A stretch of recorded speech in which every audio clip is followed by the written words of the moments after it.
Bonjour à tous et bienvenue. Nous nous trouvons en plein cœur de l'entreprise Lobodis à Pin-de-Bretagne. Nous sommes au milieu de l'entrepôt de la logistique. C'est là, et vous le voyez d'ailleurs sur le plateau, qu'arrivent les sacs de café vert et qui proviennent de 14 pays dans le monde. Et puis c'est là évidemment que repart le café une fois torréfié. Vous l'avez compris, hein, le cœur du métier de Lobodis, c'est la torréfaction de café. C'est une entreprise pas tout à fait comme les autres. Il se revendique artisan d'un monde durable. On va beaucoup en parler durant toute cette émission. Une émission que vous êtes très nombreux à suivre à distance, dans le respect évidemment des règles sanitaires, mais aussi en présentiel. Il y a autour de nous des actionnaires de l'entreprise, des salariés, des collaborateurs. C'est une entreprise qui compte 35 collaborateurs, auxquels s'ajoutent 25 personnes en situation de handicap qui travaillent au quotidien avec l'entreprise depuis les ZAD voisins. Tout ça, on va le détailler dans quelques instants. Et puis, pour débuter évidemment cette émission, je vous propose d'accueillir Frédéric Lerebourg, le directeur général de Lobodis. Voilà, et quant à nous, nous sommes Céline Monsalier et Xavier de Bontride. Nous sommes les co-dirigeants d'entreprendre.bzh, le site, le média des acteurs engagés en Bretagne. Et vous allez voir que d'engagement, il va en être beaucoup question tout au long de cette émission. Effectivement, Xavier, l'engagement, on va en parler pendant à peu près 1h15 ensemble. Frédéric Lerebourg, bonjour. Bonjour Céline. Et ce jour, il est extrêmement important dans la vie de votre entreprise. En effet, nous sommes ici réunis pour partager ensemble une conviction, celle que toute entreprise a une responsabilité particulière face aux enjeux sociétaux et le changement climatique, la diminution de la biodiversité, l'accroissement des inégalités sont autant d'appels, voire d'obligations à agir, et je considère que Lobodis doit y prendre sa part.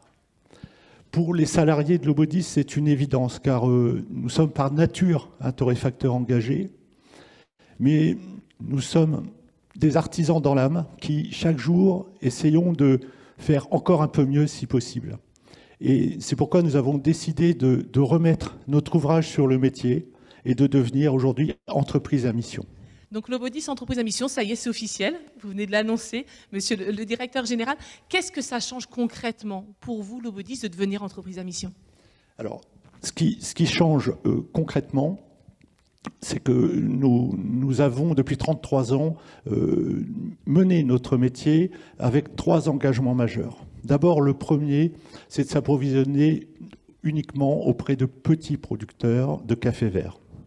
Le deuxième, c'est d'avoir construit ici, à Pin-de-Bretagne, des ateliers conçus, organisés pour l'inclusion des personnes en situation de handicap, et ce, en partenariat avec l'association Notre Avenir.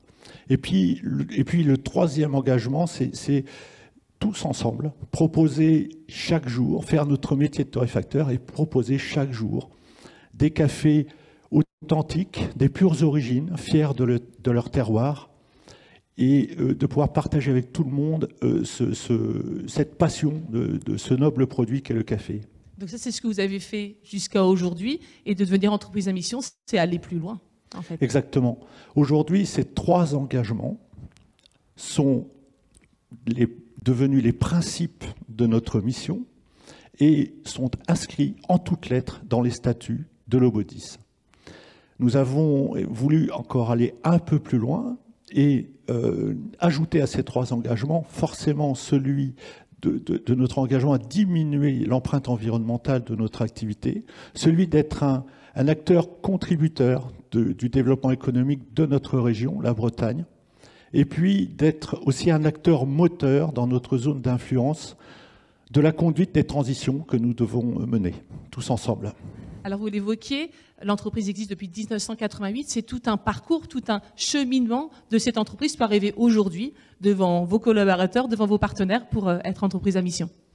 Absolument, et le chemin a été long, mais nous devons être là à 2 personnes auxquelles je voulais rendre hommage aujourd'hui.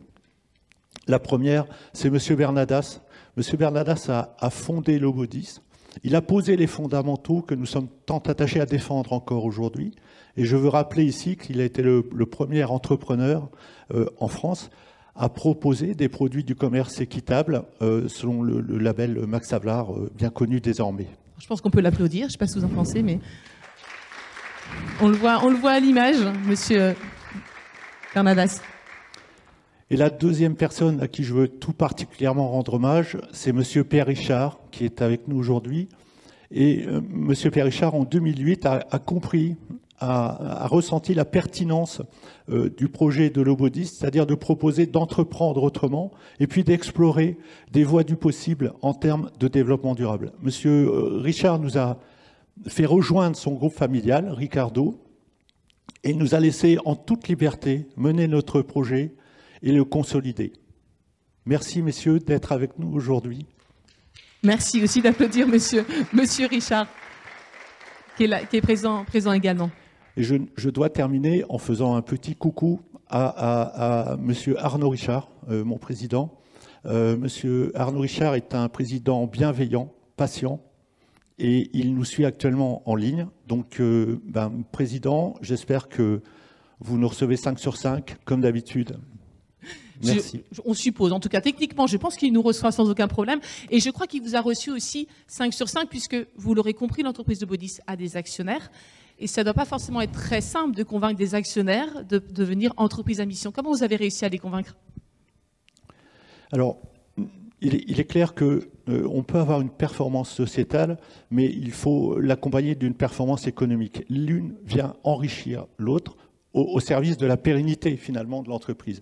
Et la pérennité, c'est la seule demande que nous exprime le groupe Ricardo.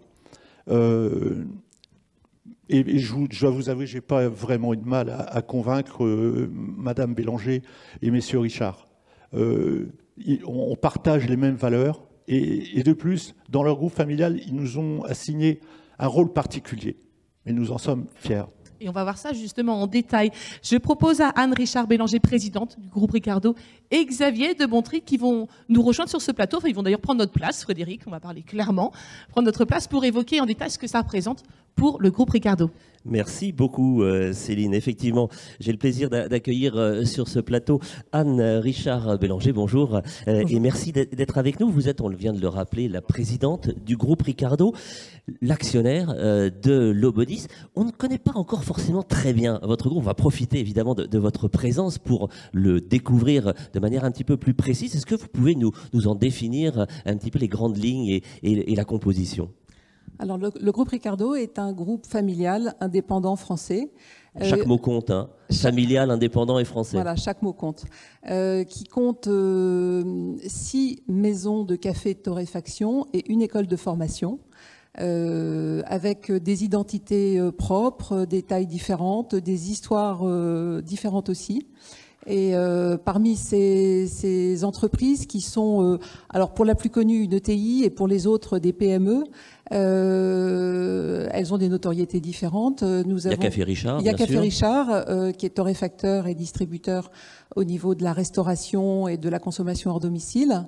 Les comptoirs Richard, ce sont des boutiques. Il y a Expresso Service, qui est une entreprise moins connue, qui est au service de nos clients restaurants, qui installent des machines à café et qui les réparent. On est dans le B2B, là, vraiment. Là, on est en B2B et on est essentiellement B2B. Et en fait, on a quand même des boutiques et on touche le consommateur. Voilà. Et puis l'Obodis, bien sûr. Et bien sûr l'Obodis. On va y revenir dans un instant. Juste un petit point de définition. Vous employez cette expression de maison, de torréfaction et de café. Maison, ça signifie quoi pour vous? Maison, ça signifie une envie d'appartenance à une vision partagée, à quelque chose. À la fois, c'est des maisons différentes, mais on partage des fondements et des valeurs communes. Alors, on le disait, hein, l'Obodis fait partie du groupe Ricardo depuis maintenant une vingtaine d'années. C'est une place singulière qu'occupe l'Obodis dans cette communauté d'entreprises et de maisons. Tout à fait. C'est une place très singulière. Frédéric a rendu hommage à mon père tout à l'heure. C'est vrai que depuis le début, ce qui nous a séduit dans l'Obodis, c'est son engagement très sincère. D'abord pionnier du commerce équitable. Monsieur Bernadas avait mis ses fondamentaux et c'est vrai que quand on ça nous a paru très important d'être dans cette démarche-là. Et puis ensuite, quand ils se sont engagés dans une démarche singulière Act and Respect il y a 5 ans, c'est vrai que c'est quelque chose qui nous a... Une politique de responsabilité sociétale des entreprises, la RSE, comme on dit. La RSE, tout à fait. Et c'est vrai qu'au niveau de notre groupe, en fait, on faisait de la RSE. Beaucoup d'entreprises familiales, je pense, ont des fondements sociétaux, des engagements propres, forts. Mais c'est vrai qu'elles ne sont pas toujours mesurées, pilotées. Et la démarche de Lobody, c'était tout à fait intéressante et nous sert aujourd'hui de pilote, d'inspirateur, oui, elle nous inspire beaucoup sur nos politiques. Il y a un rôle de pionnier, il y a un rôle de poisson pilote. Je reprends cette expression, on l'avait utilisée déjà. C'est aussi cette vocation-là que Lobody se joue aujourd'hui au sein du groupe Ricardo. Tout à fait. Aujourd'hui, Lobody, c'est Vous avez des exemples à partager pour qu'on comprenne bien comment ça se passe? Aujourd'hui, Lobody, c'est vrai que depuis quelque temps, on travaille ensemble. En fait, ce qu'on souhaite, c'est que Lobody continue son histoire en étant très agile, parce que c'est une PME qui avance vite, grâce à une équipe, grâce à Frédéric et toute une équipe autour de lui qui sont très sincères et engagés. Donc on veut les laisser travailler sur leur propre identité, mais en même temps, on dit toujours qu'on va plus vite seul, mais plus loin ensemble. C'est vraiment ça que le groupe familial souhaite donner à Lobody, c'est d'aller peut-être plus loin et qui nous servent, ils nous inspirent dans notre transition au niveau de nos autres maisons de torréfaction et de café. Il y a déjà des exemples de collaboration très directe et très concrète entre les différentes entités du groupe. Tout à fait. On essaie de construire ensemble des filières responsables au niveau des pays producteurs, notamment sur le Brésil, le Honduras, le Pérou. Et on travaille ensemble aussi sur des enjeux au niveau des projets en France, notamment à la suite de ce que fait l'ESAT Notre Avenir à Bain de Bretagne. On a intégré à notre siège à Gennevilliers une chaîne de conditionnement pour faire des capsules. Et c'est vrai qu'on l'a fait dans la continuité avec un ESAT en partenariat. Et l'inclusion des personnes en handicap, c'est quelque chose qui nous était moins familier au niveau de notre groupe familial, et c'est vraiment quelque chose qui nous inspire pour aller plus loin. Alors vous évoquiez aussi dans la présentation que vous faisiez à l'instant des différentes entités qui composent le groupe Ricardo, une école de formation. Vous pouvez nous en dire un peu plus ? Tout à fait. On a une école de formation qui s'appelle l'Académie du Café, qui a vocation à former des professionnels de la restauration, qui forment aussi nos collaborateurs au niveau de leurs compétences sur la qualité du café, sur les gestes pour faire un bon café, une bonne tasse de café. Donc c'est des savoir-faire qu'on partage avec Lobody aussi pour toujours... on est sur une responsabilité sociétale, mais on veut surtout servir aussi des cafés de qualité. Et c'est notre enjeu à tous. Alors Frédéric Lerebourg vient de nous l'annoncer officiellement. Lobody est une entreprise à mission désormais. Ça va faire là aussi école. Vous allez vous engager dans cette voie peut-être pour d'autres entités du groupe ? Alors aujourd'hui, entreprise à mission, c'est un gros travail et c'est vrai que c'est la concrétisation d'une maturité, d'une démarche exemplaire. Donc nous, on est en amélioration continue. C'est vrai que Lobody a vraiment un train d'avance, si je puis dire, sur les autres entreprises du groupe, mais c'est vraiment source d'inspiration et c'est le début de choses, je pense, très intéressantes. Alors justement, pour conclure et se projeter un petit peu dans l'avenir avec vous, comment voyez-vous les prochaines étapes ? Quels sont les prochains éléments sur lesquels vous allez travailler et co-construire peut-être avec les équipes de Lobody ? Écoutez, on va continuer à développer toutes les filières qu'on a déjà construites. On va continuer à développer les filières en amont au niveau des pays producteurs. On va continuer à travailler sur des projets ensemble pour améliorer notre impact.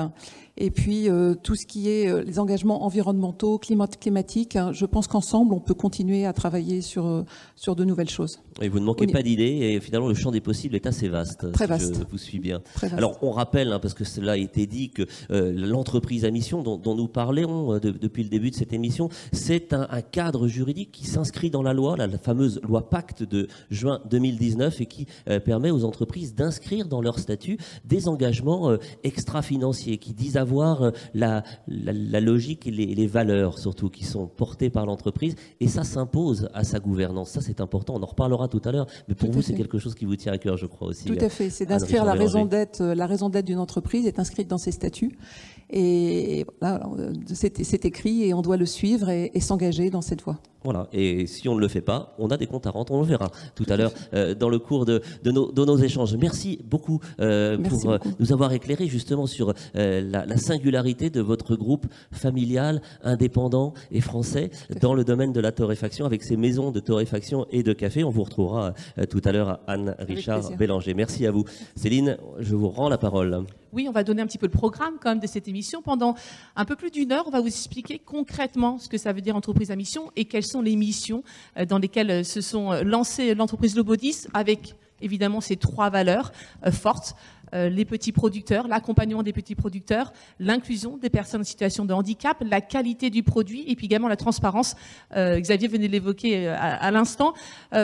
On va voir tout ça en détail avec des exemples extrêmement concrets pour voir que c'est un engagement sur la durée. On va également avoir un grand témoin qui est Anne Mollet, directrice générale de la communauté des entreprises à mission. Nous donnerons également la parole aux collaborateurs, parce que c'est important aussi de les entendre. Et puis, il va s'afficher sur votre écran la raison d'être qu'on vient d'évoquer. Quelle est la raison d'être de Lobodis? Je vous la cite. Chaque jour, être un torréfacteur engagé et proposer des cafés authentiques, fiers de leurs origines, source de plaisir et de convivialité, tracés pour vous partager nos impacts. C'est ce qu'on va voir tout de suite en détail et on va tout de suite débuter sur l'engagement auprès des petits producteurs avec Xavier et Frédéric Lerebourg. Merci Céline. Effectivement, on vous retrouve Frédéric pour aller voir, j'allais dire, là où tout commence. Hein, le sourcing, dans votre jargon, vous appelez ça l'amont agricole. Pour faire plus simple, on va parler plutôt de la rencontre des producteurs de café dans les 14 pays dans lesquels vous êtes engagés. Alors, expliquez-nous où on en est aujourd'hui depuis l'origine de Lobodis. Vous avez rappelé à Céline qu'on est là dans une entreprise qui a déjà toute une histoire. Aujourd'hui, arrêt sur image, ce partenariat avec les petits producteurs, quelques éléments pour bien comprendre. Alors, juste un rappel peut-être, 70% de la production mondiale est faite par des petits producteurs. 20 millions de petits producteurs, entre 20 et 25 millions. Ça fait 100 millions de personnes concernées au total.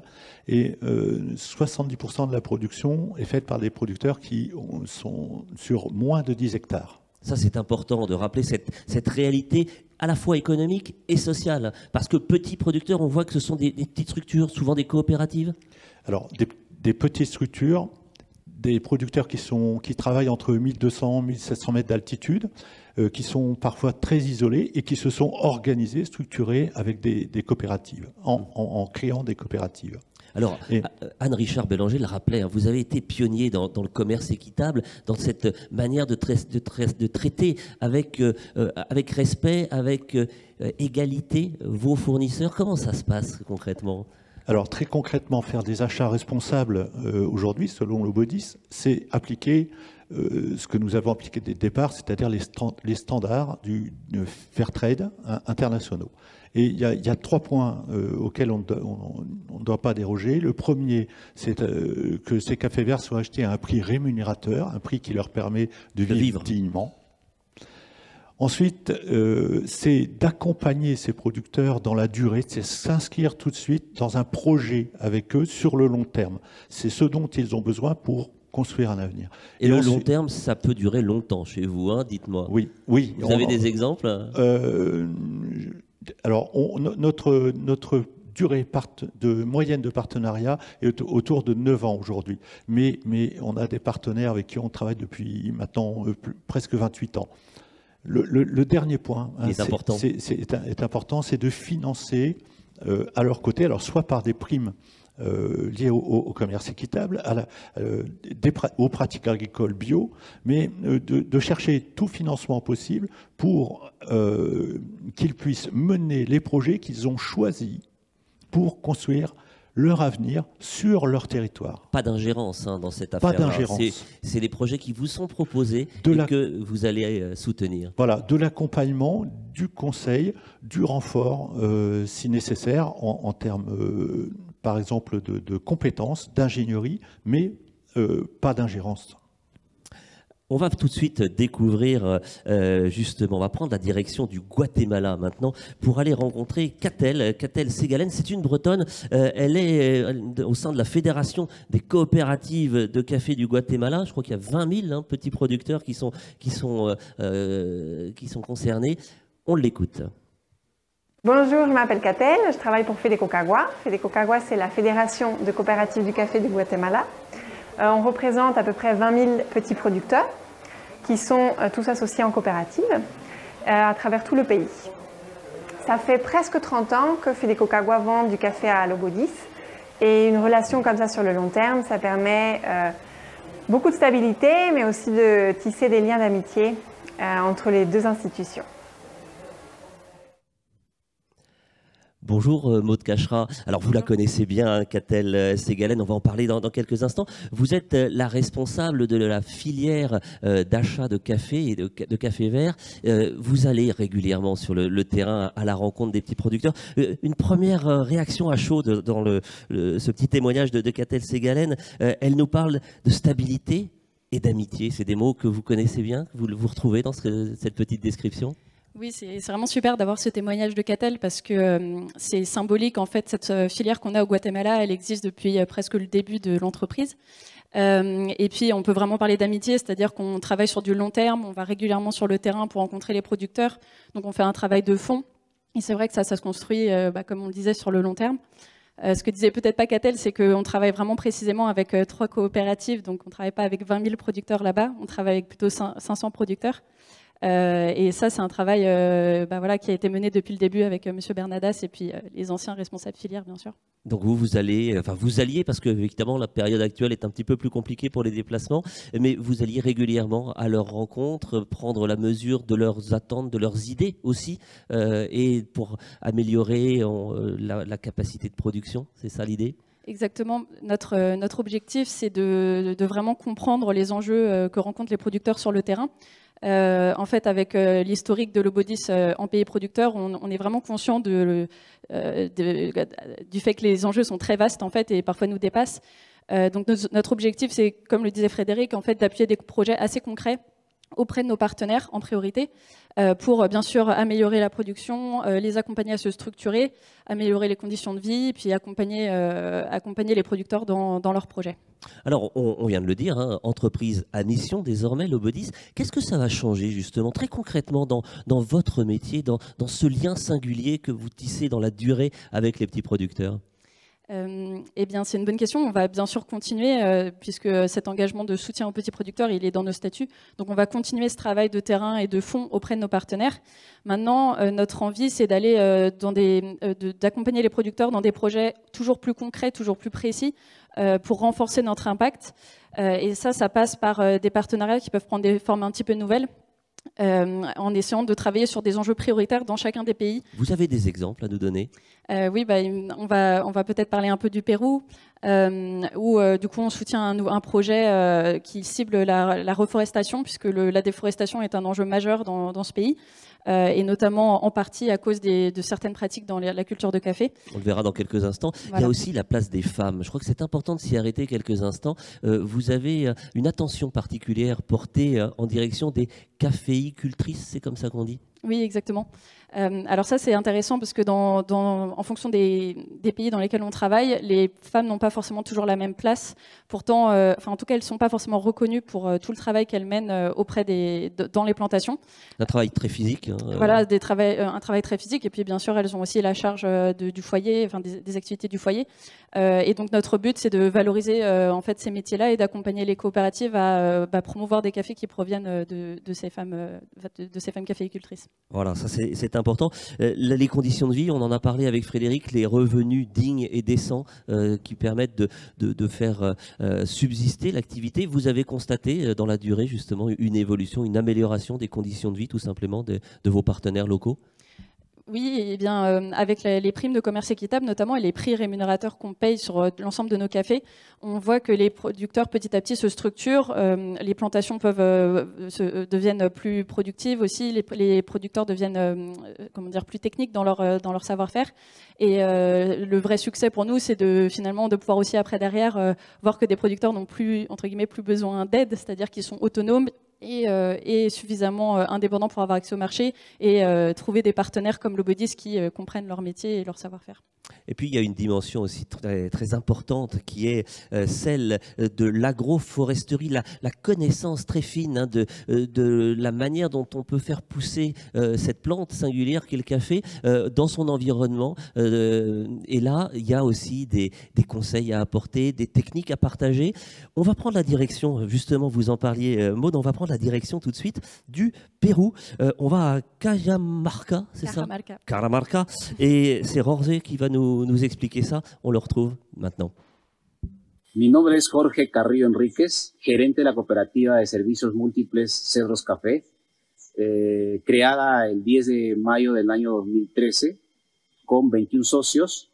Actualmente contamos con 328 productores asociados, con quienes trabajamos conjuntamente en alianza con Eleva Finca, con quienes nos está permitiendo desarrollar proyectos agroforestales de manera sostenible. Eleva Finca nos permite mejorar capacidades, sistemas de trazabilidad, poner en prácticas las prácticas agroforestales, así como también desarrollar capacidades para nuestros socios. En este trabajo conocimos a Lobodis, con quienes hemos desarrollado una alianza estratégica muy importante para generar prácticas medioambientales con impacto en el desarrollo de los socios. Gracias, Lobodis, por permitirnos desarrollar y generar esta confianza para obtener resultados en nuestros socios. Et on voit donc les liens que vous tissez avec les producteurs, puisqu'on peut donner les coulisses un petit peu. Ce sont eux qui se sont filmés eux-mêmes pour pouvoir apporter ce témoignage, et ils y tenaient vraiment à apporter ce témoignage auprès de Lobodis. On est à 1000 km au nord de Lima, dans les Andes. L'environnement est absolument magnifique. Il évoquait Eleva Finca. On disait entreprise à mission, c'est tout ce que vous avez déjà engagé et c'est tout ce qui va s'engager après. Qu'est-ce que de nouveau vous allez pouvoir mettre en place en partenariat avec vos producteurs? Alors, en fait, Eleva Finca, c'est typiquement un exemple de partenariat qu'on a développé récemment au Pérou. Et ce partenaire-là, son rôle, c'est de nous mettre en lien direct avec des coopératives qui font un travail vraiment extraordinaire sur le terrain. Et donc de tisser ce lien direct, d'avoir le rôle de partenaire de confiance. Donc il parlait, Jorge, de traçabilité, d'appuyer les coopératives pour donner le maximum d'informations aux torréfacteurs, parce que c'est ce qui est attendu aujourd'hui de notre côté. Et puis surtout d'appuyer les producteurs sur le terrain, sur des projets très concrets. Donc là, on parlait d'agroforesterie. Typiquement, Eleva Finca a des équipes sur le terrain qui vont accompagner les producteurs au jour le jour sur des meilleures pratiques agricoles. Parce que c'est ça l'agroforesterie. Alors on ne va pas rentrer dans les détails techniques, mais l'idée c'est de mieux produire en termes de quantité de production et en ayant l'impact environnemental le plus faible possible, et l'agroforesterie y contribue. C'est ça. Donc l'agroforesterie, on pouvait le voir un petit peu dans la vidéo, c'est ça consiste dans l'association d'espèces d'arbres. Donc comme on le voyait, l'arbre génère de l'ombrage pour les caféiers, et les caféiers, c'était les plantes un peu plus basses qui étaient à proximité juste derrière le producteur. Et donc l'association de ces espèces vont générer des bienfaits à la fois pour la production de café, mais aussi bien sûr pour l'environnement, puisque les arbres vont servir d'habitat pour les oiseaux, la biodiversité, et aussi, bien sûr, générer des bienfaits pour les sols, puisqu'on sait que c'est un enjeu, l'érosion dans les pays tropicaux est très importante. Donc voilà, c'est toutes ces pratiques, l'agroforesterie. C'est très, très technique, en fait. Comment on fait pour justement accompagner, pour qu'il y ait un impact environnemental le plus faible possible? Je crois que vous avez fait une étude au sein de Lobodis pour voir sur la chaîne, entre guillemets, entre la production de café et la tasse de café. Et vous êtes rendu compte que de pouvoir accompagner les producteurs pouvait vraiment jouer un rôle sur l'impact environnemental. Exactement, on a fait une analyse de cycle de vie. C'est une étude environnementale qui est multi-critères, c'est-à-dire qu'on va regarder vraiment l'ensemble des impacts générés sur l'environnement, qui soient les émissions de CO2, l'impact sur l'acidification des sols, la pollution des eaux de surface. Et donc, en faisant cette étude, on s'est rendu compte que la plus grosse partie des impacts se fait en fait dans les pays producteurs. Et donc, c'est fondamental en fait de s'intéresser aux pratiques des producteurs dans les plantations de café pour améliorer l'impact. Et ça passe par des partenaires comme Eleva Finca, ça passe par un soutien économique en payant des prix rémunérateurs, entre autres. Et puis il y a aussi d'autres projets que vous accompagnez. C'est pas forcément non plus que de la production de café. Il y a aussi d'autres projets. Oui, il y a un nouveau projet en fait qui nous tient particulièrement à cœur, qui est un projet un peu nouveau pour nous, puisqu'en fait, d'habitude, on soutient des projets directement auprès de nos partenaires, nos fournisseurs, donc les agriculteurs qui produisent nos cafés. Et là, il s'agit d'un projet qui se trouve en Colombie, qu'on mène, qu'on soutient auprès de l'association Espoir d'enfants, qui est une association locale. Et Espoir d'enfants soutient un groupe de jeunes caféiculteurs en Colombie à se créer en association. Donc aujourd'hui, Lobodis n'est pas capable d'acheter le café de ces jeunes producteurs, mais l'objectif, c'est de les soutenir aujourd'hui pour que demain, on puisse obtenir le café de ces producteurs. C'est ça, être une entreprise engagée, comme l'évoquait Frédéric Le Rebourg. On l'a vu, on a parlé d'un mois agricole, d'être au plus près des petits producteurs. Et puis, l'autre aussi grande mission de Lobodis, c'est d'être une entreprise avec une inclusion auprès des personnes handicapées par le travail. Et c'est ce que Xavier et Frédéric, vous allez voir en détail maintenant. Effectivement, Frédéric, cette dimension-là, elle est vraiment essentielle, elle est consubstantielle, j'allais dire, de votre entreprise. Ce lien avec les personnes en situation de handicap, ce lien très naturel que vous avez tissé depuis déjà de longues années. Expliquez-nous en quelques mots ce que ça recouvre. En quelques mots, ce partenariat est né en 1994. Avec deux hommes à l'époque qui étaient à la direction soit de l'association Notre Avenir, soit de Lobodis, et qui se sont dit pourquoi pas, pourquoi on n'arriverait pas finalement à construire un outil de production dans lequel les travailleurs seraient des personnes en situation de handicap. Et puis de cette idée a fait son chemin. C'est une idée un petit peu folle au départ quand même, parce qu'on se dit là, il va y avoir quand même des contraintes industrielles, de rendement, etc. Ça n'allait pas de soi. Voilà, absolument. Et justement, le principe ce que nous avons appris en fait, on a énormément appris de cette expérience. Et moi le premier, je viens du milieu industriel. J'ai été formaté au rendement, au TRS, au kilo-heure personne, à la productivité. Ici, il faut oublier la productivité. Notre efficacité, on l'a par notre agilité, notre souplesse et la capacité que nous avons à travailler autrement et avec précision. Travailler autrement, ça implique une organisation justement du travail, un management aussi différent. Un management particulier, mais un management qui ne fait appel à rien d'autre qu'au b.a.-ba du management. C'est-à-dire être en proximité avec ses collaborateurs et se poser chaque jour, qu'est-ce que je peux faire pour vous aider? Et c'est un petit peu ça qui nous mène aussi chaque jour dans ce partenariat. Aujourd'hui sont engagées 25 équivalents temps plein de personnes en situation de handicap. Ça veut dire que c'est plus de 50 personnes qui, en fait, ont une activité de travail dans la semaine autour de la torréfaction, autour de la logistique, voilà. Et ça, effectivement, c'est une sorte de retour aux fondamentaux dans la relation humaine aussi, qui vous lie. Oui, absolument. Et on va, je crois, en parler. Mais ce que je voulais vous dire, c'est que la clé de la réussite de ce projet entre le médico-social d'un côté et une entreprise privée de l'autre, c'est que chacun prenne à son compte le projet de l'autre. Je crois que c'est ça qui a fait que nous avons mené cette aventure à bien et que nous avons encore plein de projets pour l'avenir. Dans une interdépendance volontaire. Prenne en compte le projet de l'autre, ça c'est important. Je vous propose justement qu'on prenne la direction de l'atelier de torréfaction. On va voir très concrètement comment les choses se passent.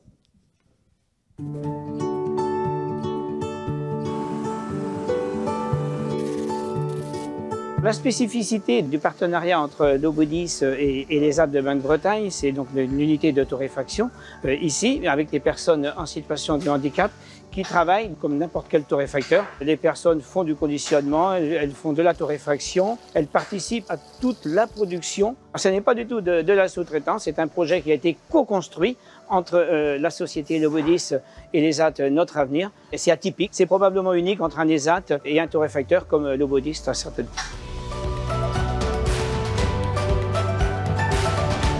Nous avons adapté les horaires de production, les postes de travail, ainsi que la capacité de l'outil industriel pour se mettre en corrélation avec les possibilités de l'ESAT. À titre d'exemple, il n'y a pas d'équipe, pas de 2-8, pas de 3-8, de façon à produire avec un outil industriel capacitaire sur 8 heures de travail quotidiennes. Il y en a un qui contrôle et un qui met dans les cartons. Et il y en a d'autres après derrière qui mettent des grandes étiquettes ou des petites étiquettes.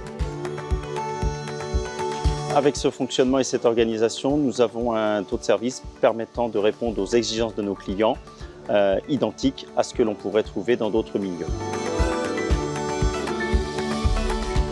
Ma soeur elle travaille à Rouen et elle habite Rouen. C'est là que ma soeur m'a dit « Ah, voilà les cafés de Lobodis ». Je suis fier.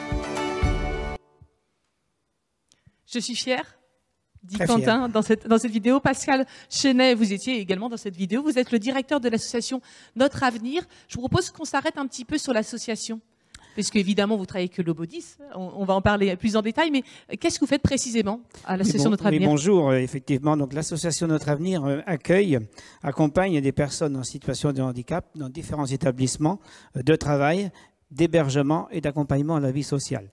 C'est 200 personnes qui sont accompagnées dans les différents établissements, 75 salariés. Donc l'association Notre Avenir oriente ses activités de production vers l'extérieur, sur le territoire, avec des équipes espaces verts, une pépinière ouverte au public et un restaurant également ouvert au public chaque midi. Donc avec une clientèle de particuliers, des collectivités, mais aussi des entreprises. Et l'activité de torréfaction, bien sûr, en partenariat avec Lobodis, une entreprise, avec un partenariat, je dirais, très, très atypique. Oui, c'est ça. On va revenir sur le partenariat atypique. Mais déjà, vous parliez d'ancrage local. Évidemment, les activités que vous venez de citer, elles sont faites au niveau local. Mais là, on se rend compte, et notamment à travers le témoignage de Quentin, qu'avec Lobodis, c'est un ancrage national que vous avez. Du coup, je dirais, le travail fait par ces personnes en situation de handicap se retrouve partout en France. Effectivement, si nos établissements sont très connus sur le territoire de Bagne-Bretagne, je crois qu'on est vraiment un acteur assez important, eh bien, on l'est aussi au niveau national avec les cafés Lobodis, bien entendu. Alors pourquoi est-ce que c'est atypique avec Lobodis? On a entendu Frédéric Lerebourg expliquer un petit peu comment s'était passé ce lien, ce partenariat. Il y en a plein d'autres des entreprises en Bretagne et en France qui travaillent avec un des attentes. Quoi, c'est particulier?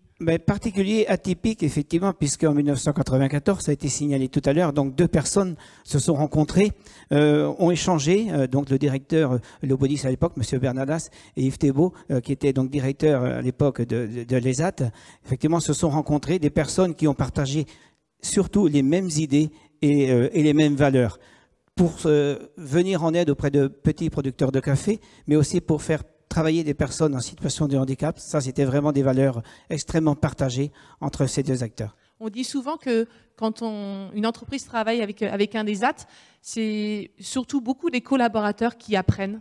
Aussi. Oui, effectivement, les collaborateurs apprennent tous ensemble et en même temps. Je dirais que c'est un projet qui a été co-construit, Lobodis et puis également l'ESAT. Donc nous ne sommes pas des sous-traitants de Lobodis. Nous faisons pas pour Lobodis et Lobodis ne fait pas pour l'ESAT. Nous faisons ensemble toute la production, enfin la torréfaction des cafés Lobodis. Et puis des liens qui sont encore plus forts, je dirais, depuis 2 ans. Puisque le siège social de Lobodis a déménagé, avant était à Saint-Brieuc et maintenant vous n'avez plus qu'à traverser la rue, je crois. Oui, effectivement, donc c'est un partenariat très très fort aujourd'hui, toujours en développement, toujours en mouvement, c'est ça qui est extrêmement important.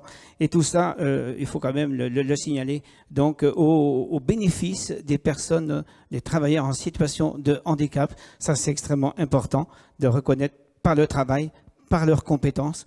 Bon, je crois qu'il va en être question tout à l'heure, mais c'est vraiment un bel exemple d'inclusion de nos personnels. Exactement, vous avez fait un superbe teasing, on dit ça dans notre langage, Pascal Chenet. On va voir comment on peut aller plus loin, au-delà de simplement travailler en collaboration avec des personnes handicapées. Comment est-ce qu'on peut aller encore plus loin et monter en compétences? Je crois que Xavier, vous voyez ça tout de suite avec Frédéric Lerebourg notamment et d'autres invités. Oui, que je vais inviter à venir à nos côtés. Franck Moisan, qui est le directeur adjoint de l'ESAT Notre Avenir, qui est en charge notamment, en particulier, de l'atelier de torréfaction. Il est accompagné de Véronique Brunet-Bertineau, la directrice de l'ARESAT Bretagne. Merci à tous les deux de prendre place. Vous avez déjà vos micros, c'est formidable. Alors effectivement, avec vous, on va prendre quelques instants pour voir comment vous travaillez ensemble et on a bien compris hein, l'origine, l'histoire et très concrètement maintenant, comment les choses se développent.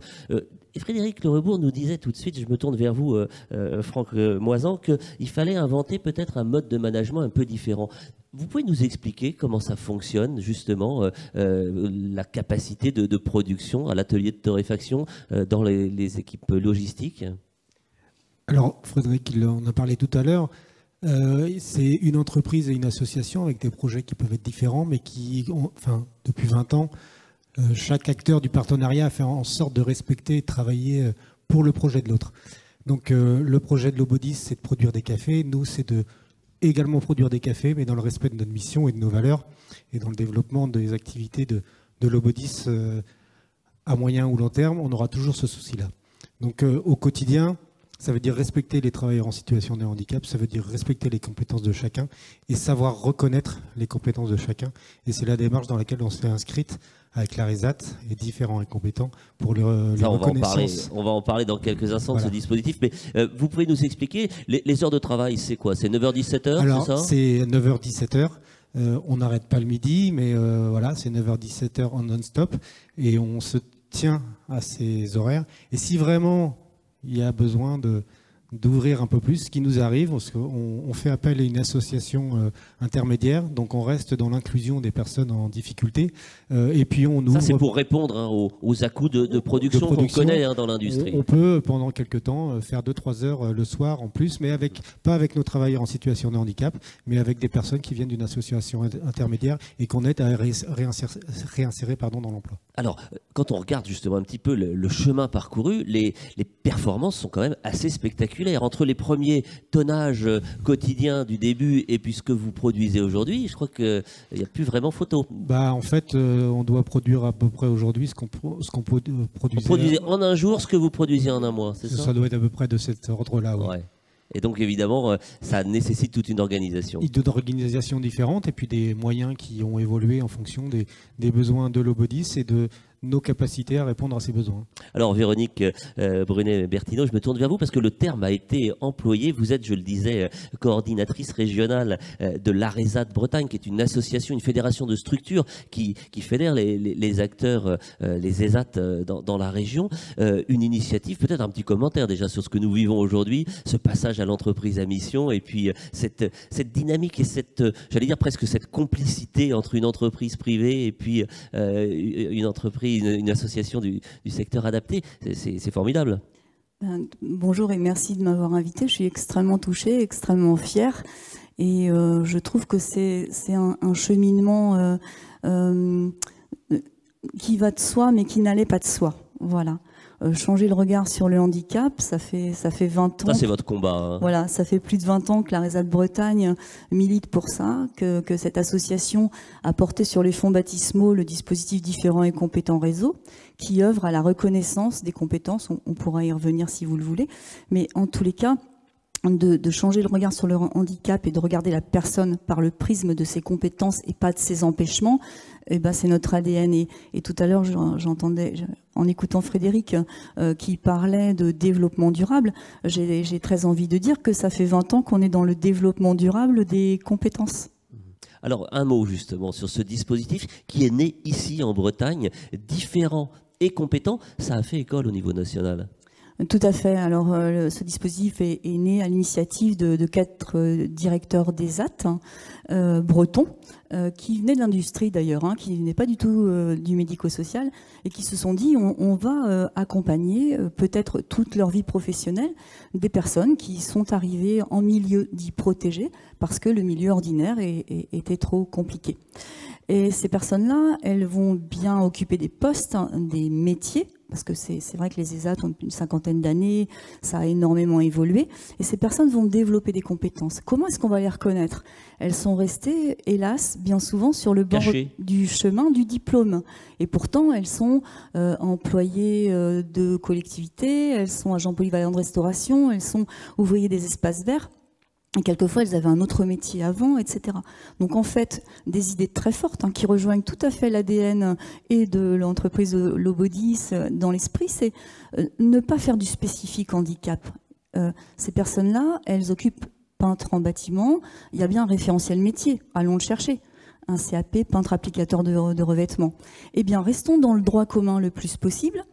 Et du coup, allons décliner des référentiels métiers de niveau 5, c'est un petit peu technique, mais allons chercher tous ces métiers-là, rendons ces référentiels métiers accessibles, et surtout l'idée forte, c'est faisons de l'évaluation inclusive. C'est-à-dire que l'inclusion, on nous en parle beaucoup. C'est un peu un mot à la mode. Ça fait 20 ans qu'on la pratique, c'est-à-dire qu'on va aller voir ce que la personne sait faire dans un référentiel métier, et mettre en perspective éventuellement la petite marche supérieure pour la faire progresser, dans l'idée de son projet individualisé, personnalisé, et tout ça en équipe. Et alors les adages qui sont nôtres aussi, tout seul on va plus vite et ensemble on va plus loin, ça fait 20 ans que j'entends ça, enfin pas ça fait 20 ans que j'entends ça, mais en tous les cas ça fait presque 7 ans que je suis pilote de ce dispositif en Bretagne. Ça a tout son sens. Et juste, excusez-moi pour reboucler sur votre question, la Bretagne a construit toute l'ingénierie, mais pas toute seule. Elle a bénéficié de 2 fonds sociaux européens pour pouvoir avoir un petit peu d'argent, c'est le nerf de la guerre. Et le modèle était tellement intéressant qu'on l'a exporté et que depuis 2012, la Bretagne est redevenue un collectif parmi les 19 collectifs différents et compétents, comme une SCOP. J'ai envie de dire, il n'y a pas de chef, on est dans de l'intelligence collective, dans de la co-construction. Alors effectivement, ce sont des mots à la mode, mais quand la mode, vécu, quand ça fait 20 ans que ça dure, ça veut dire qu'on est... C'est de la mode durable. Excusez-moi, on ne doit pas être trop déconnant. Aujourd'hui, 25 000 attestations de compétences, 700 établissements sur tout le territoire au niveau national, métropolitain. Et 5 000 en Bretagne, me disiez-vous. Alors, 5 000 attestations de compétences depuis 20 ans et 19 collectifs, dont la Guyane, dont la Martinique, la Guadeloupe, la Réunion. Les territoires ultramarins sont concernés. Bientôt Mayotte. Je me retourne vers vous, Franck Moisan, parce qu'on entendait dans le témoignage de Véronique à l'instant la capacité qui était permise de faire évoluer les personnes en situation de handicap. C'est précisément ce qui est en train de se vivre, je crois, chez vous, entre l'atelier de torréfaction, la logistique. Il y a des choses qui se passent, il y a des passerelles et des formations qui se mettent en place. Oui, alors il y a à l'atelier de torréfaction, il y a 3 personnes qui ont une attestation de reconnaissance de leurs compétences. Ce qu'on appelle nous dans notre jargon la RAE. Donc c'est les 3 premières au sein de l'atelier de torréfaction. Et puis on a des personnes en situation de handicap qui interviennent dans les entrepôts de la société Lobodis. Et donc on va aussi proposer à l'avenir à ces personnes de faire reconnaître leurs compétences avec un suivi des moniteurs de l'ESAT, des ateliers de torréfaction. Et d'ailleurs, le jeune Quentin qu'on a vu dans la vidéo, je crois qu'il a débuté depuis quelques jours une activité à la logistique. Je me trompe ? Oui, alors voilà, c'est des ponts qui sont possibles entre l'association, donc l'atelier de torréfaction, et puis l'atelier de Lobodis, enfin ici la logistique. Et c'est ça qui est pas surprenant, parce que nous, plus rien ne nous surprend avec Lobodis. Mais du jour au lendemain, on leur dit tiens, il y a quelqu'un qui voudrait essayer un petit peu la logistique. Et vous dites chiche. On voit, puis on voit. C'est comme ça que ça marche, hein, Frédéric, chez vous. On fait confiance. Ça change, on le disait, le regard sur le handicap. Ça change aussi peut-être l'esprit de l'entreprise avec les collaborateurs qui côtoient des personnes différentes et compétentes. Oui. En fait, faut pas se leurrer. Ce sont les personnes, les travailleurs, nos travailleurs en situation de handicap nous enrichissent énormément, nous permettent de rester humains tout bonnement. Et ça, c'est très important, on leur doit ça. Et puis moi, au-delà de ça, voilà, on doit considérer aujourd'hui les personnes handicapées pour leurs compétences. Et c'est qu'est-ce que tu es capable de faire et quel potentiel tu as. Et c'est ça qui a aussi quel potentiel tu as. Puis on va faire un bout de chemin ensemble. On va voir si c'est possible, on va tester, etc. Et je peux vous dire qu'on a des succès. Bon, il y a, en 2012, lorsqu'on a commencé la plateforme ici, on a fait appel, on est allé s'installer chez un logisticien parce qu'on ne maîtrisait pas les métiers de manutention, les caristes, etc., tout ce qui était conduite d'engin. Puis, qu'est-ce qu'on fait? Parce que si on veut être autonome, on ne peut pas non plus rester chez le voisin. Et puis, on a réintégré, on a formé nos caristes, voilà, et tout va bien aujourd'hui. Donc, faire sauter les barrières aussi, nos propres blocages, ça nous enseigne ça aussi. Voir si on peut aller plus loin, ça c'est très important. Repousser ses limites et avoir le sens de l'humain. Merci beaucoup pour nous avoir éclairé sur cette deuxième dimension essentielle qui est au cœur de la mission de l'Obodis, qui est l'inclusion.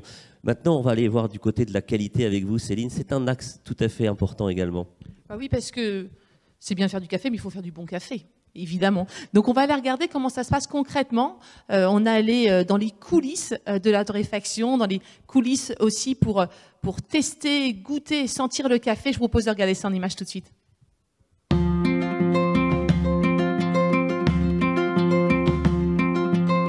Pour l'Obodis, en fait, quand on parle qualité-produit, on commence par le sourcing. Donc pour l'Obodis, les cafés que je source vont répondre à des critères très précis. On cherche des cafés d'altitude, des cafés cueillis manuellement, des cafés qui en fait sont inscrits dans un terroir et qui présentent très peu de défauts. On parle de moins de 15 défauts par 350 grammes. Après le sourcing, on s'intéresse forcément au goût, donc la qualité organoleptique des cafés. Et pour ça, on travaille main dans la main avec Angélique, qui est la responsable qualité de l'Obodis. Avec Angélique, on va chercher des cafés qui sont notés plus de 80 sur 100 sur l'échelle de la Specialty Coffee Association, qui est une association qui fait référence dans le monde du café. Au-delà de cette note, on cherche vraiment des cafés uniques qui ont une typicité en fait, qui vont vraiment correspondre au terroir où on s'approvisionne. Pour travailler sur la qualité organoleptique des produits, la responsable qualité va faire un travail très précis ici dans le laboratoire de l'Obodis. L'objectif, c'est surtout de travailler sur le profil de torréfaction, enfin, c'est le premier objectif, on va dire, pour révéler au maximum le potentiel organoleptique du produit. Ici, donc dans le laboratoire, on peut torréfier les cafés, les goûter, les analyser selon beaucoup de critères et aussi surtout les tester en machine pour voir le rendu consommateur final. Tous ces paramètres sont vraiment importants pour après avoir un rendu optimal en atelier de torréfaction. Une fois le profil de l'origine défini en laboratoire, nous venons à l'atelier pour le reproduire en torréfaction. Tous nos cafés sont torréfiés de façon traditionnelle, c'est-à-dire une torréfaction lente d'une vingtaine de minutes à des températures entre 220 et 230 degrés. Puis, suivant les origines de café, nous allons ajuster la courbe de température et le temps.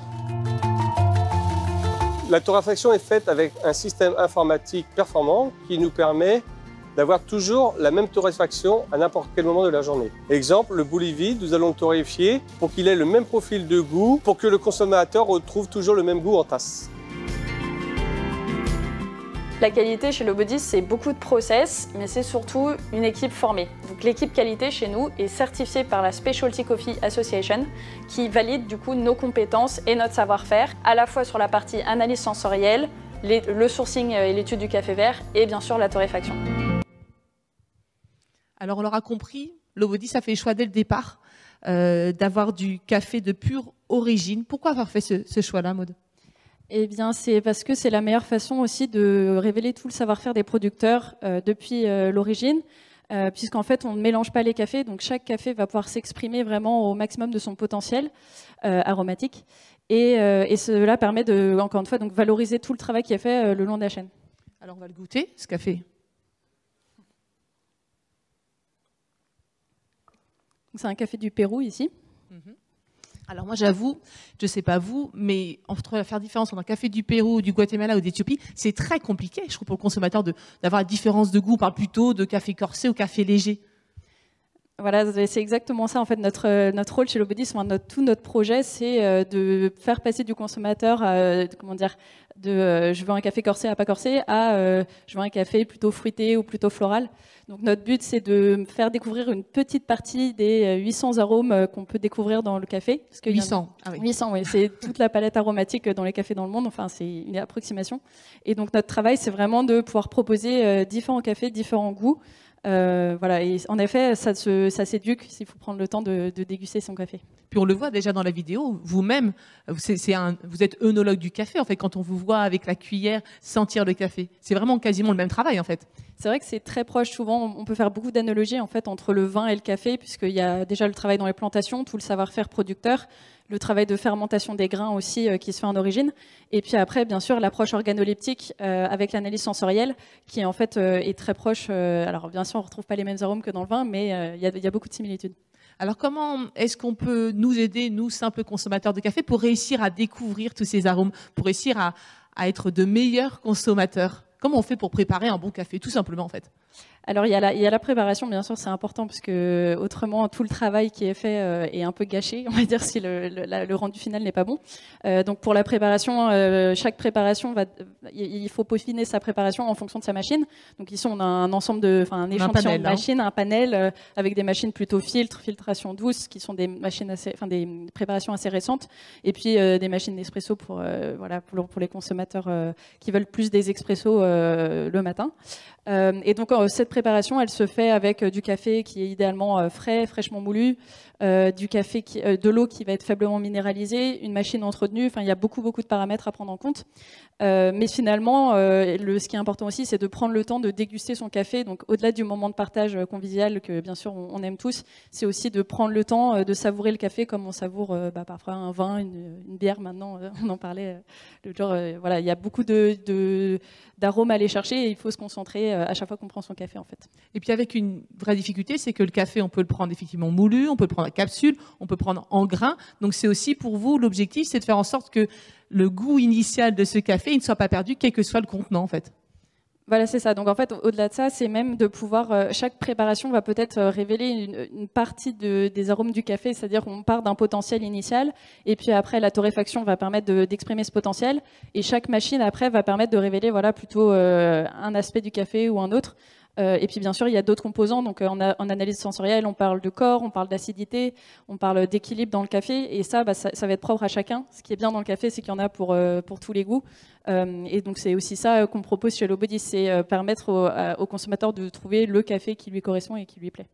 Merci beaucoup, Maud. On l'a évoqué tout au début de cette émission.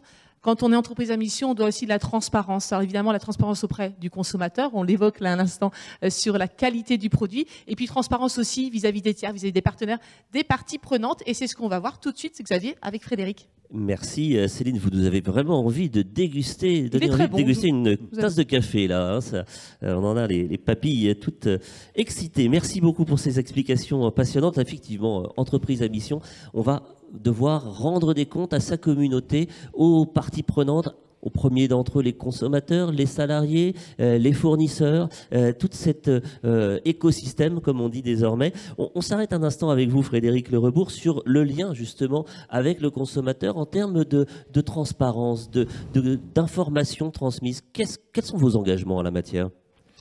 Alors, on a une nécessité avec le consommateur de rentrer dans un rapport de confiance. Parce que je pense que notre projet, c'est que on puisse ensemble avancer, ensemble changer nos pratiques et s'entraîner mutuellement à le faire. Et au travers de cette découverte qu'on propose et de passer un beau moment finalement autour d'un café, peut-être d'en profiter pour voir comment on peut modifier dans le temps nos pratiques, et ce rapport de confiance passe par le fait que nous soyons dans une transparence sincère sur ce que nous faisons, sur ce que nous ne savons pas faire encore, et peut-être sur ce que nous ferons demain. Vous allez à la rencontre des consommateurs. Et on va à la rencontre. Et on cherche à aller à leur rencontre. Eh bien nous aussi, on va aller à leur rencontre. On va aller écouter quelques paroles de consommateurs. C'est maintenant. Le café, c'est d'abord un moment plaisir. Le matin, c'est le Bolivie ou le Pérou. Les saveurs 6-7, ça c'est bien, c'est léger. Le midi, c'est soit Caraïbes, soit Mexique, un peu plus relevé. C'est juste après le repas, c'est ce qui me reste en bouche en fait après. Et puis quand c'est l'après-midi, c'est Mexique, parce que là, j'aime bien quelque chose d'un peu plus fort. C'est les 3 saveurs essentielles que j'aime bien. Chez Lobodys, la relation consommateur est basée sur le triptyque transparence, proximité et co-construction. Concernant la transparence, elle se fait via les numéros de lot que l'on trouve sur chacun de nos paquets de café. Le consommateur peut, via notre site internet, retrouver d'où vient son café et surtout tous les projets que l'on monte à l'origine. Ce point-là est essentiel pour nous puisque aujourd'hui, ça veut dire qu'on offre un choix supplémentaire au consommateur, celui de choisir son café en fonction de ses engagements, de ses valeurs, de ses aspirations. Je crois beaucoup à l'ESS, économie sociale et solidaire. Et dans ce que j'ai retrouvé chez Lobodis, c'est ça.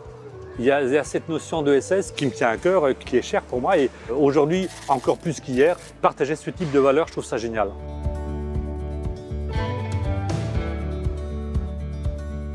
Soit il faut aller à l'entreprise, soit il faut certaines grandes surfaces qui l'ont. Moi, je préfère quand même aller à l'entreprise parce que quand je viens, je toque à la fenêtre et j'ai quelqu'un qui m'accueille. Et puis on discute vacances, on discute travail, on discute... Et ça, c'est pour moi aussi important que le café en tant que tel. Vous voyez, j'ai envie de dire, le café, c'est presque un prétexte à la vie sociale. J'ai envie de le dire comme ça.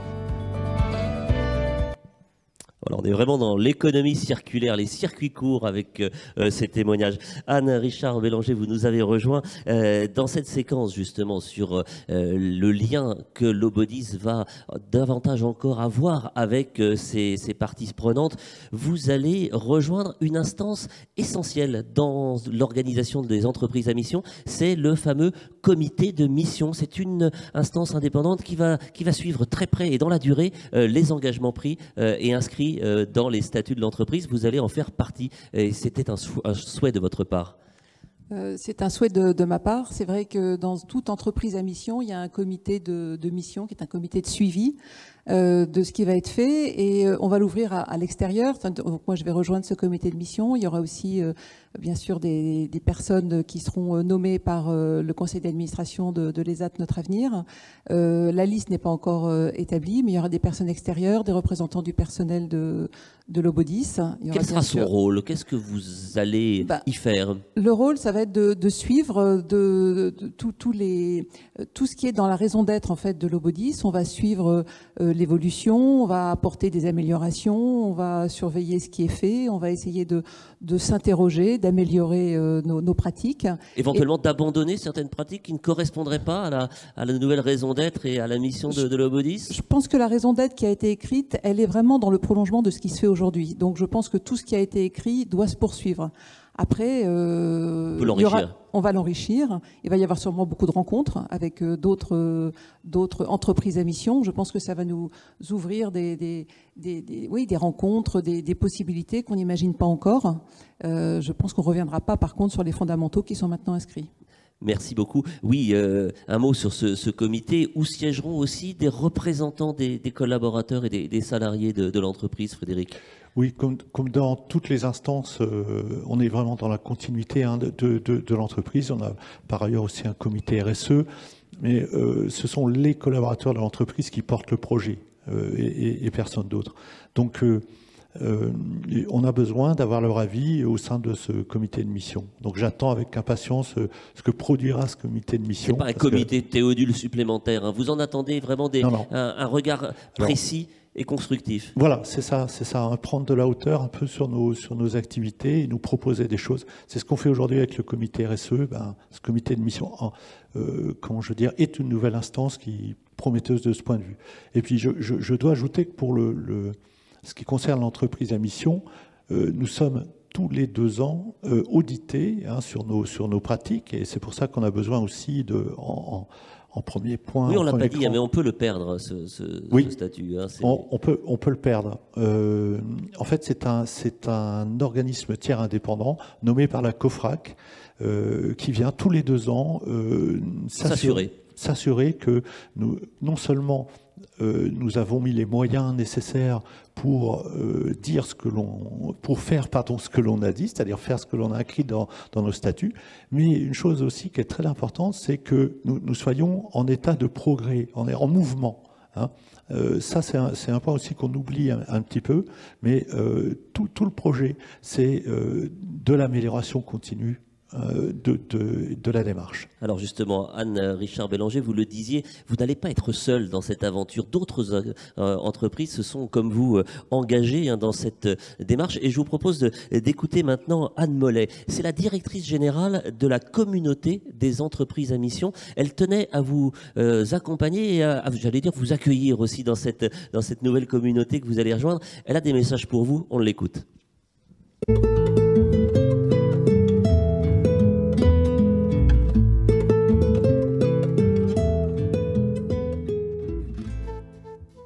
Lobodis fait désormais partie des 300 entreprises pionnières à être devenues sociétés à mission. C'est même la première dans le secteur du café. Donc la société à mission, c'est une innovation du droit français, du droit des sociétés, qui pose le cadre légal de l'entreprise contributive. C'est un nouveau modèle d'entreprise qui permet de réconcilier performance économique et contribution positive aux grands enjeux sociaux et environnementaux. La mission peut être comparée quelque part à un phare qui va guider les grands choix stratégiques et qui va dans le même temps nourrir le quotidien de l'entreprise. Cela permet vraiment de renouer avec ce qu'est une entreprise, en fond, à savoir un projet de création collective. Et cette démarche permet d'aligner la direction générale, les actionnaires, les salariés, les fournisseurs, les clients et même l'ensemble de l'écosystème de l'entreprise autour d'un projet d'entreprise partagé. Et c'est ça vraiment le cœur même de ce qu'est la société à mission. Et pour Lobodis, ça a un sens particulier quand on sait que vous avez 34 collaborateurs, vous travaillez avec 25 emplois via un ESAT et que vous travaillez avec 25 organisations de producteurs dans 14 pays. Et donc, en fait, la démarche de société à mission permet de donner de la cohésion et de la cohérence à l'ensemble, à votre entreprise et à l'ensemble de ses parties constituantes. Et aujourd'hui, et encore plus demain, on va dire, l'engagement est à la fois un levier de performance pour l'entreprise et aussi un levier de transformation pour la société avec un grand S. Et cela est aussi bien important pour les collaborateurs qui ont besoin de donner du sens à leur action, et ça on le voit tous les jours. Et cela aussi est important pour les clients qui sont de plus en plus attentifs à la cohérence entre ce qu'ils achètent et à qui ils l'achètent. Et la mission de Lobodis est constituée d'objectifs particulièrement forts qui vous ressemblent et qui vous engagent. Quand je dis ça, je pense notamment à vos objectifs en termes de traçabilité, de qualité, d'emploi local, d'inclusion, de démarche éthique aussi vis-à-vis des petits producteurs. Et ce sont autant de marqueurs forts de différenciation.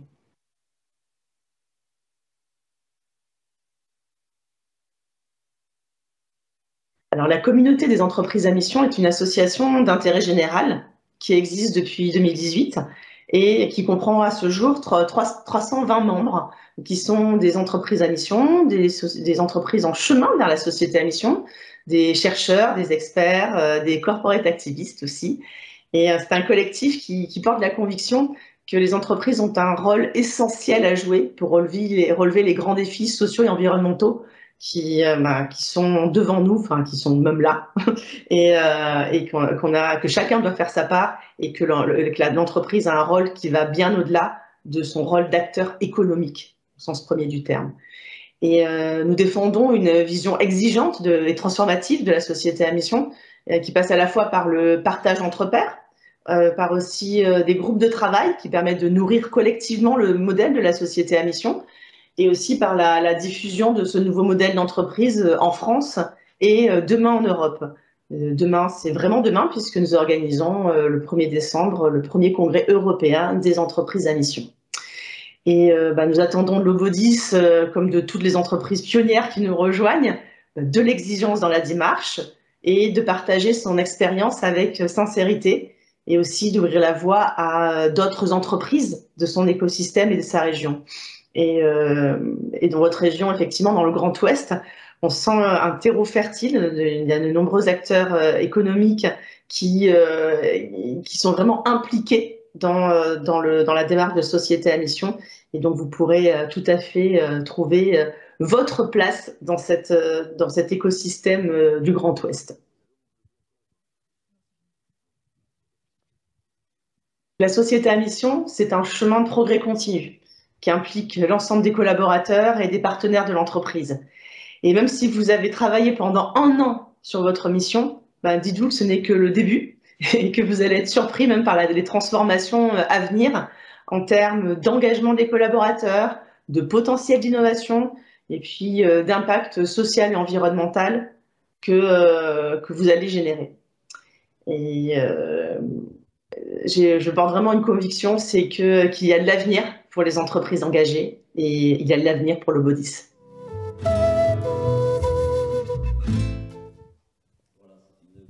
De route qui vous attend, Anne-Richard Bélanger et Frédéric Lerebourg. Très, très rapidement, une réaction à ce qui vient d'être exprimé par Anne Mollet sur justement l'essence même de cette communauté des entreprises à mission. Je trouve qu'elle donne envie qu'on la rejoigne, en tout cas. Donc, pour nous, c'est vraiment la concrétisation de ce qu'on souhaite. Je trouve des groupes de travail, vous allez bosser ensemble, il y aura du partage d'expérience, ça vous plaît bien? Oui, ça nous plaît bien à tous, à l'équipe de... Enfin, voilà, je voulais surtout dire que c'est aussi quand même grâce à Frédéric, on a envie de le suivre, on a envie de l'accompagner, et donc je serai à ses côtés pour faire ça. Ça, c'est bien noté. Le rendez-vous est pris. Frédéric, aussi, un mot sur cet engagement à aller plus loin, progrès continu. Ça, c'était presque en écho avec vos propos précédents. Oui, tout à fait. Et moi, je vais insister sur un petit point qui me paraît important, c'est la dimension européenne dont parle Madame Mollet. Nous avons demain, je pense, à défendre nos modèles économiques, nos modèles d'entreprise européennes. Et je sais que des Italiens sont engagés, des Espagnols s'engagent. Et je pense qu'on a un point important de ce point de vue sur quelles sociétés, quelles entreprises voulons-nous défendre demain au niveau de l'Europe.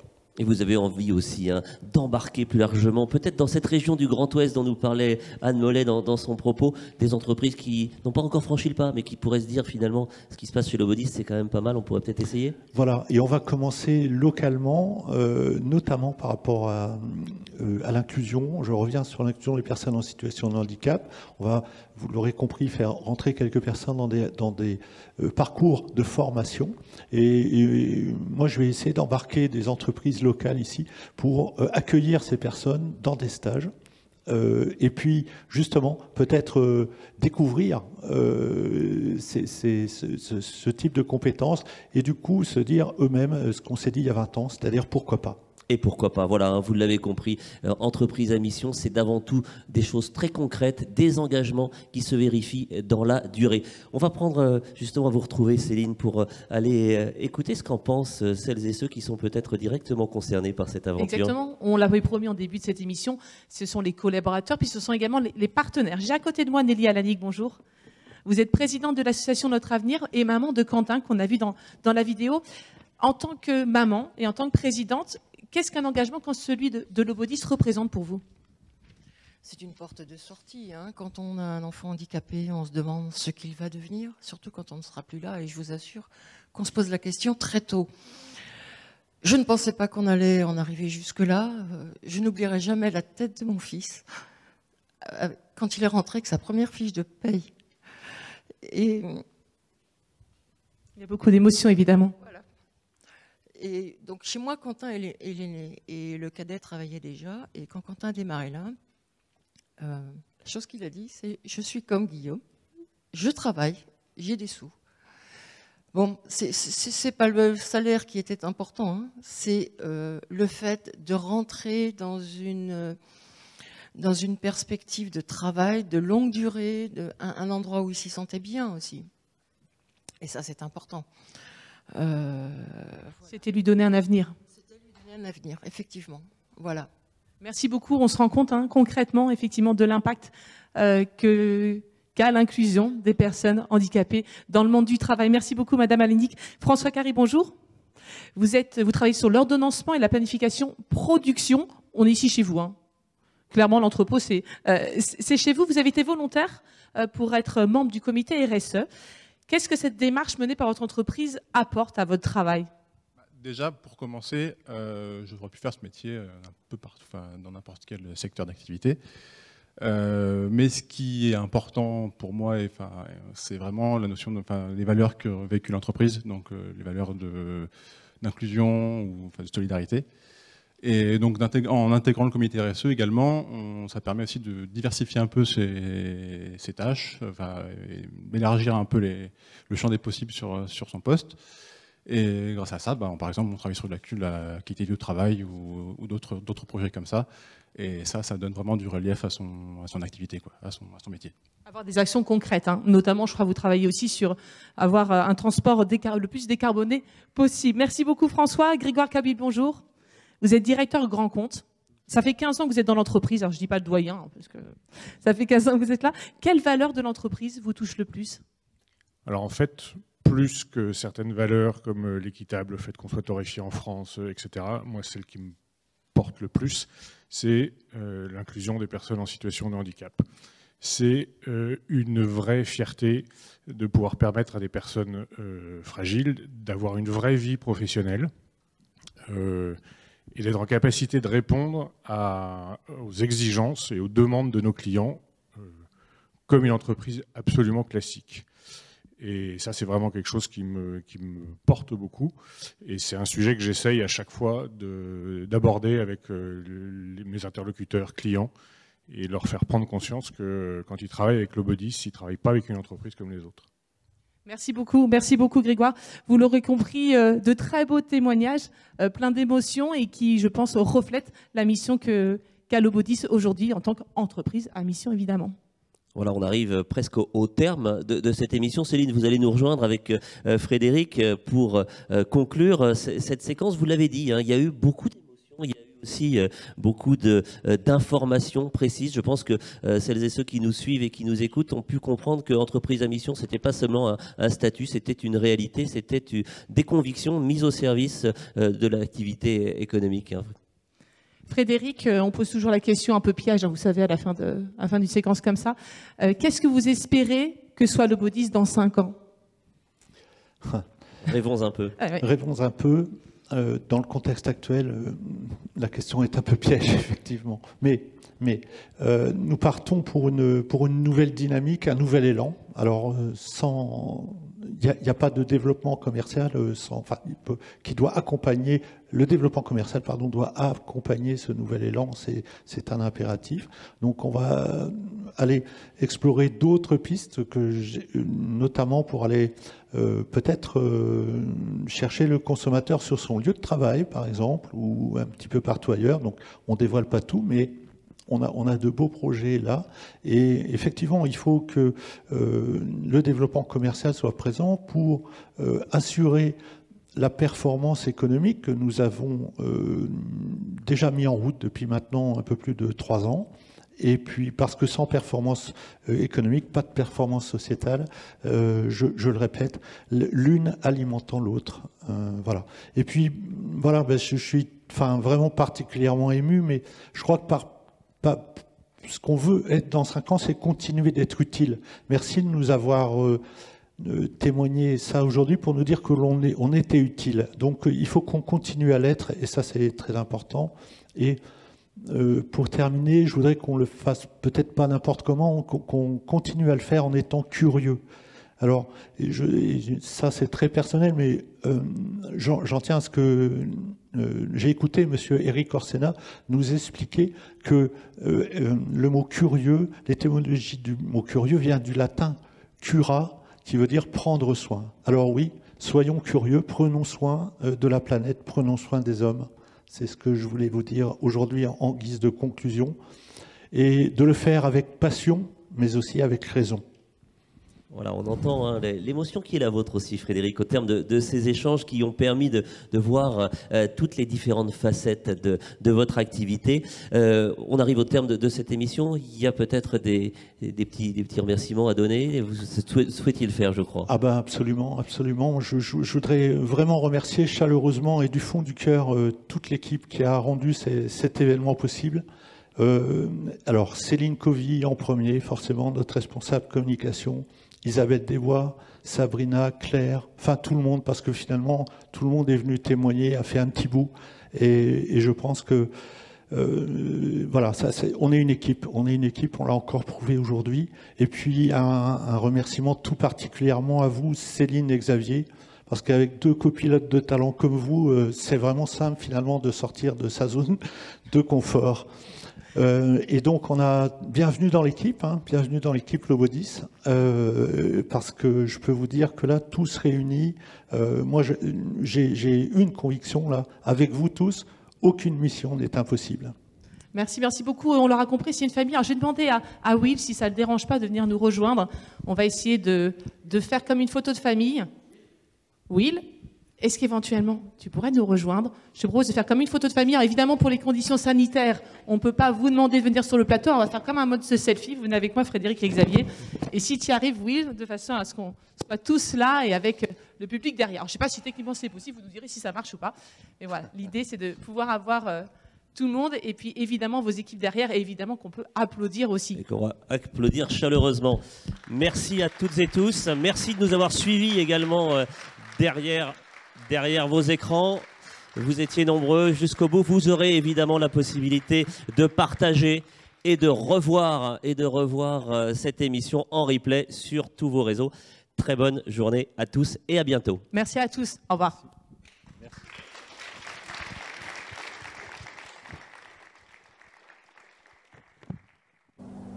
Lobodis, c'est une histoire de voyage, de rencontres autour du café. Des voyages dans 14 pays, puisque nous proposons 14 origines de café. Des rencontres avec des producteurs sur des terroirs exceptionnels. Depuis 30 ans, ce qui nous anime et nous passionne, c'est de vous proposer des cafés pure origine, de grande qualité, sourcés par notre responsable filière et ensuite torréfiés ici, à Bain de Bretagne, en partenariat avec l'ESAT, CAT Notre Avenir, dans une démarche d'inclusion. Nous sommes ici dans l'entrepôt de stockage de Lobodis. C'est ici qu'on va stocker notre matière première, qui est le café vert. On y stocke environ 600 tonnes. Pour les achats de café vert, on travaille en direct avec des producteurs de café avec lesquels on construit des relations sur du long terme. Les coopératives avec lesquelles on travaille vont être sélectionnées selon plusieurs critères, notamment la qualité de leur café, la préservation des sols, l'inclusion des femmes dans la prise de décision. Ces partenariats avec les producteurs sont gagnants-gagnants. Pour les producteurs, cela permet de développer les régions de production d'un point de vue socio-économique et également de faire monter les producteurs en compétences. Côté Lobodis, cela nous permet d'avoir une traçabilité totale sur nos approvisionnements de café, puisqu'on connaît la région de production, le terroir, la coopérative et donc le producteur. Une fois le café acheté, il va être transporté par voie maritime jusqu'au Havre. Du Havre, il va être transporté jusqu'à Bain de Bretagne, où il va être stocké ici dans des sacs en toile de jute, en attendant la torréfaction. Nous sommes à l'atelier de torréfaction. Nous torréfions environ 1000 tonnes de café par an sous 3 segments, le grain, le moulu et les dosettes. Donc la procédure de torréfaction en fait, consiste à peser le café. Donc on part sur des torréfactions de 100 kg. On contrôle le café. Ensuite, il va monter par aspiration dans notre torréfacteur pour y être torréfié. Nos cafés sont pure origine et torréfiés de façon traditionnelle et lente. Nous adaptons les courbes et les températures par rapport au café. Chaque origine de café aura des arômes différents qui seront développés dus à cette torréfaction lente. Une fois notre café torréfié, il va être dispatché dans différents silos pour y être ensachés. Il y aura un contrôle de fait par nos ouvriers handicapés qui, eux, vont contrôler la forme du paquet, voir si la valve est sur le paquet, ainsi que la traçabilité du paquet. Ils seront mis en carton pour y être après palettisés et envoyés sur la zone logistique. On est dans le laboratoire qualité. C'est une salle très importante pour nous puisque nous avons des engagements forts sur la qualité de nos produits. Ici, on va avoir des protocoles sur toute la chaîne d'approvisionnement, que ce soit avant l'arrivée du café, donc des contrôles à l'origine, des contrôles quand le café arrive en France et également une dernière fois avant la mise sur le marché. Nous vérifions un certain nombre de paramètres. La densité, l'humidité, la qualité des grains, mais également le goût lors des séances de dégustation. C'est également à ce moment-là qu'on va pouvoir ajuster les paramètres de torréfaction si nécessaire, ou éventuellement refuser un café vert si celui-ci ne correspond pas à nos exigences. Bienvenue sur le site logistique des cafés Lobodis, site au départ duquel nous effectuons réception de marchandises, stockage, préparation de commandes, expédition. On va distinguer sur ce site deux zones principales de préparation de commandes. Une zone dite à l'UVC, autrement dit sur laquelle on va préparer des paquets de café à partir de colis ouverts qui seront destinés essentiellement au réseau e-commerce. Et à côté de cela, on va distinguer une seconde zone de préparation de commandes dite au colis. Tout ce qui est donc expédié au départ de cet entrepôt l'est au travers de codes à barres présents soit sur les colis, soit sur les paquets, qui sont flashés de façon à garantir une traçabilité totale vis-à-vis de nos clients. On a ainsi une entière transparence. On expédie annuellement, au départ de ce site logistique, quelques 5000 palettes par an et 6000 colis, principalement dédiés à être pour ces derniers expédiés au travers du e-commerce.